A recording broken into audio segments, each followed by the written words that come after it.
பொண்ணு வந்து தலை குனிஞ்சு இருந்தது. அப்புறம் எழுந்து பார்த்தோன்னே அப்படியே ஷாக் ஆகி பயந்துட்டு, இந்த பொண்ணை நீயே கட்டிக்கோயா போயா, அது ஆன்ட்டியா பொண்ணு இல்லை அப்படின்னு சொல்லிட்டு குடுக்குதுன்னு ஓடி வந்துடுறாரு நம்மளோட கர்ணா. அப்புறம் ஒன்றும் இல்லை, நாங்கள் பேசிட்டு சொல்கிறோன்னு சொல்லிட்டு ஆடிட்டர் வந்துட்டு வந்துட்டாரு.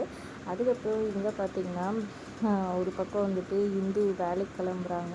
அவங்க அப்பா ஏதோ வாங்கிட்டு வந்திருக்காரு. என்னாச்சு, வேலைக்கெல்லாம் போகாதம்மா கொஞ்சம் நாளைக்கு அப்படின்னு சொல்கிறாங்க. அதெல்லாம் ஒன்றும் இல்லைப்பா, அப்படியே தேங்கி நிற்கணும்னா அப்படியே இருக்கதான் தோணும். அம்மா சொன்ன மாதிரி எப்பவுமே ஓடிட்டே இருக்கணும், என்ன பிரச்சனை வந்தாலும் அப்படின்ற மாதிரி சொல்லிட்டு இருக்காங்க. இதை கேட்டு அவங்க அக்கா கடுப்பாயிட்டு இருக்காங்க.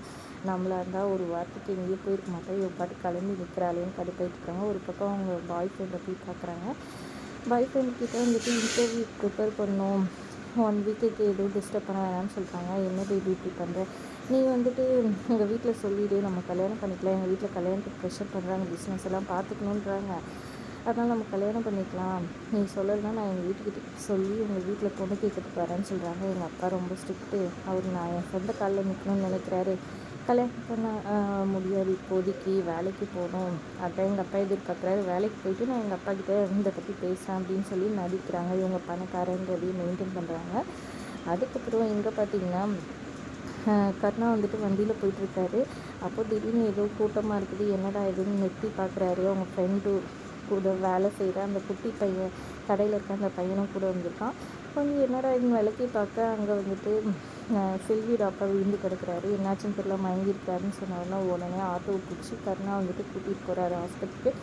கூட்டிகிட்டு போய் சேர்த்து டாக்டர் வந்துட்டு அவருக்கு மைல்டு அட்டாக் வந்திருக்குது, தலையில் அடிபட்டிருக்கு, ஸ்கேன் எடுத்து பார்க்கணும், 6000 ரூபா கட்டணும்னு சொல்லிட்டாங்க. சரிங்க டாக்டர், நான் கட்டிடுறேன், நீங்கள் செக் பண்ணுங்கள், எல்லாம் ட்ரீட்மெண்ட் பாருங்கன்னு சொல்லியிருக்காரு.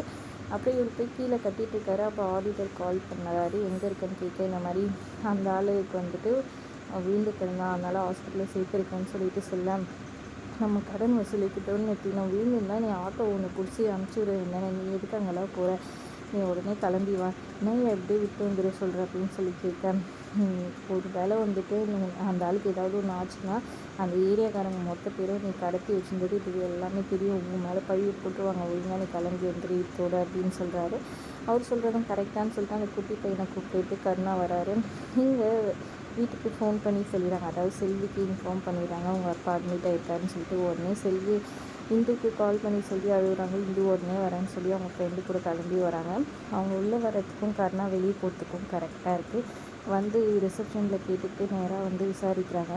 அவர் போயிடுச்சாரு, ஒன்றும் பிரச்சனை இல்லை, நல்லா இருக்கிறாரு, இது எல்லாத்துக்குமே கரெக்டான டைமிங்கில் ட்ரீட்மெண்ட்டும் காசும் கட்டி இது பண்ணதுனால எல்லாம் சரியாக போச்சு, அவருக்கு தான் நீங்கள் நன்றி சொல்லணும்னு யார் காப்பாற்றுன்ற மாதிரி சிஸ்டர்கிட்ட கேட்குறாங்க. அவர் அப்போவே போயிட்டார், உங்களுக்கு யாரும் தெரியாதான்னு சொல்லி கேட்க, இல்லை தெரியாதுன்னு சொல்கிறாங்க. இந்த காலத்தில் தெரிஞ்சவங்களே எவ்வளோ விளம்பரம் தேடிக்கிறாங்க, அவர் இவ்வளோ பணம் உதவி பண்ணிவிட்டு தெரியாத மாதிரி போயிட்டாரே, ரொம்ப நல்லவராக இருக்காருன்னு சொல்ல யாராக இருக்குன்ற மாதிரி செல்வியும் இந்துவும் யோசிக்கிறாங்க.